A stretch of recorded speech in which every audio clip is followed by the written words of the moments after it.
Hello viewers, இன்னைக்கு நம்ம பார்க்க போறது ஒன் பீஸ் எபிசோட் 1022 பார்ட் 2.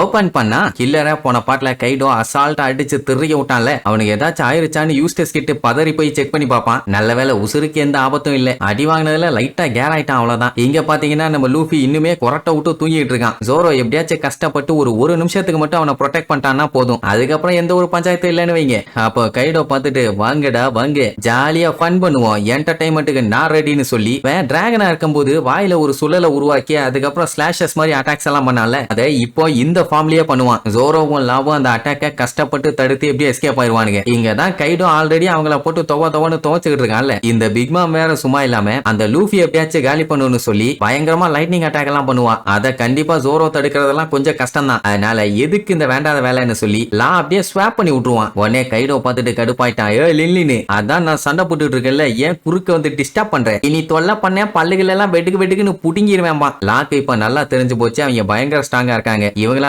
கண்டிப்பா அவங்களை ஹேண்டில் பண்ண முடியாதுங்கிற மாதிரி சொல்லுவான். பட் அதுதான் ஜோரோக்கு ரொம்ப பிடிச்சிருக்குது. அண்ட் அது மட்டும் இல்லாம லூஃபியும் எந்திரிச்சிட்டான். அவன் சொன்ன 10 நிமிஷம் முடிஞ்சு போச்சு, அவனோட பழைய ஹாக்கி பவரும் அவனுக்கு கிடைச்சிருச்சு. இன்னைக்கு வெளுத்து வாங்கிலான்னு சொல்லிட்டு சண்டைக்கு ரெடி அனுப்பான். சோ மறுபடியும் பழைய மாதிரி சண்டை விரித்தனமா ஸ்டார்ட் ஆக போகுது. இங்க யோகரோ இருக்காரு இல்ல, அவரோட பவர்ஸ் எல்லாம் எடுத்து அட்டாக் பண்ண ரெடி அனுப்பாரு. அப்போ ஃபர்ஸ்ட் அம்ப வச்சு அட்டாக் பண்ணுவாங்க, அதெல்லாம் ஈஸியா தட்டி விட்டுருவாரு. அதுக்கப்புறம் 2 பேர் அட் அ டைம்ல கத்தி வச்சு அட்டாக் பண்ண வருவாங்க, அவங்களையும் ஈஸியா குழந்து கட்டிடுவாரு. ஜஸ்ட் ஒரு விட்டு தான் அலியாவை திருச்சிருவாங்க. இப்படி யோகரோ எல்லாத்தையுமே அசால்ட்டா அட்டாக் பண்ணி காலி பண்றத பார்த்த உடனே குயினுக்கு கடுப்பாயிருச்சு. சோ அவனோட பவரை யூஸ் பண்ணி அட்டாக் பண்ண போவானா, யோகரோ என்ன இவன் குறுக்க வரானேன்னு ஷாக்ல இருக்கும்போது அப்பதான் நம்ம மார்க்கோ வந்து அவன் தொண்டையிலேயே ஒரு மிதி வைப்பான். குயினுக்கு அப்படியே கேர் ஆயிருச்சு. ஏண்டா வெல்கண்ணே, உனக்கும் எனக்கும் சண்டை போயிட்டு இருக்குது, நீ என்னமே அங்க பண்ணிட்டு இருக்கே, வாடா வா என்கிட்ட சண்டைக்கு வான உடனே குயினுக்கு கடுப்பாயி காட்டு கத்துக்குவான். ஏண்டா அதுக்காண்டி ஷார்ட் வேவ்ஸ் வச்சு இப்படி ஆடா அடிப்ப, எப்படி வலிக்குது தெரியுமா, முடியலடாம்பா, அப்படின்னா நீ என்கிட்ட சண்டைக்கு வரணும், என்ன போட்டு தள்ளி என் தலைய தனியா கழட்டி எடுத்துட்டு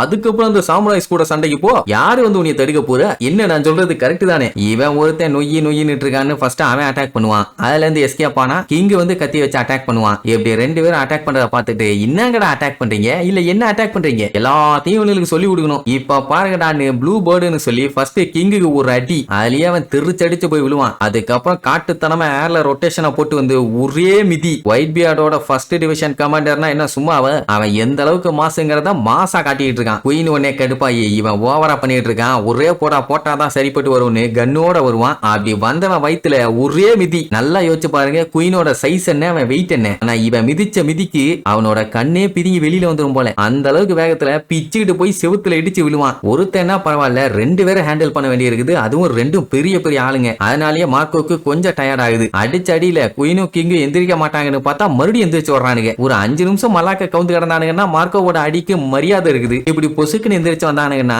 எதுக்குடா அவன் இவ்வளவு உசுர கொடுத்து அடிக்கணும். பாவம் ரொம்ப சண்டை போட்டதுல அவனுக்கு பயங்கரமா மூச்சு வாங்க ஆரம்பிச்சிருச்சு. இனி எவ்வளவு நேரத்துக்கு இதே மாதிரி தாக்கு பிடிப்பான்னு தெரியல. ரக்கூனு டக்குன்னு வேலையை பாருப்பான்னு நம்ம சாப்பர் மேலதான் இப்ப நம்பிக்கையை வச்சிருக்கான். அந்த டைம்ல தான் அந்த இடத்துக்கு பெரஸ்பரம் என்ட்ரி ஆவான். வந்தவன் ஃபர்ஸ்ட் நோட் பண்ணது மார்க்கோவா தான். அவனை பார்க்கும் போதே அவனுக்கு தெரிஞ்சு போச்சு பையன் ரொம்ப சண்டை போட்டு களைப்பாயிட்டான்னு. வேலையை காமிச்சிட வேண்டியதான்னு ஏதோ வில்லத்தனமா பிளான் பண்ண ஆரம்பிச்சிட்டான். அப்படியே கட் பண்ணி சாப்பரை காட்டுறாங்க. தலைவன் எப்படியோ மருந்தை கண்டுபிடிச்சிட்டான். ஆனா அந்த மாதிரி மருந்தெல்லாம் கண்டுபிடிச்சான் உடனே ஹியூமன்ஸுக்கு எல்லாம் கொடுக்க மாட்டாங்கல்ல, ஏகப்பட்ட டெஸ்ட் பண்ணுவாங்க. அதுலயும் மெடிக்கல் டெஸ்ட்ல எல்லாம் பாத்தீங்கன்னா ஊறப்பட்டது நடக்கும். ஏன்னா மக்களுக்கு எந்த பாதிப்பும் வந்துடக்கூடாதுல, அதுக்காண்டி பண்ணுவாங்க. எலி மேல எல்லாம் டெஸ்ட் பண்ணுவாங்கன்னு வைங்க. இவங்க வந்து குனியா பிக் மேல பண்ணுவாங்க. இப்ப அந்த குனியற பணிக்கு எங்க போறது, இது சேஃப்னு தெரியாம பேஷன்ஸை வச்சும் டெஸ்ட் பண்ண முடியாது, ஏன்னா அவங்களுக்கு எதுவும் ஆயிடக்கூடாது. அதனால சாப்பர் வேற வழி இல்ல, நானே எனக்கு ஊத்திக்கிட்டு என்னென்னலாம் சிம்டம்ஸ் வருதுன்னு உங்ககிட்ட அடுத்தடுத்து சொல்றேன், நீங்க அதை நோட் பண்ணிட்டு அதை சரி பண்ணிருங்க. இன்கேஸ் ஏதாச்சும் ஆச்சுன்னா அது எனக்கு ஆயிட்டு போட்டும். கண்டிப்பா இந்த மருந்தால எக்ஸ்டர்னலா சில பல மாற்றங்கள் ஏற்படும், அதாவது சைடு எஃபெக்ட்ஸ். அதை பார்த்து பயந்துட வேண்டான்னு லபக்குன்னு வாயில ஊத்திடுவான். அப்படி ஊத்துன உடனே ஃபர்ஸ்ட் டேஸ்ட் நல்லா இல்லமா, இதுக்குன்ட்டு மாத்து மருந்துக்கெல்லாம் பிளேவரா கொடுத்துட்டு இருக்க முடியும். ஃபர்ஸ்ட் அவனுக்கு மூச்சு வரதுல கொஞ்சம் பஞ்சாயத்து வரும். அதுக்கப்புறம் பாடியோட பல்ஸ் வந்து கொஞ்சம் அதிகமாகுது,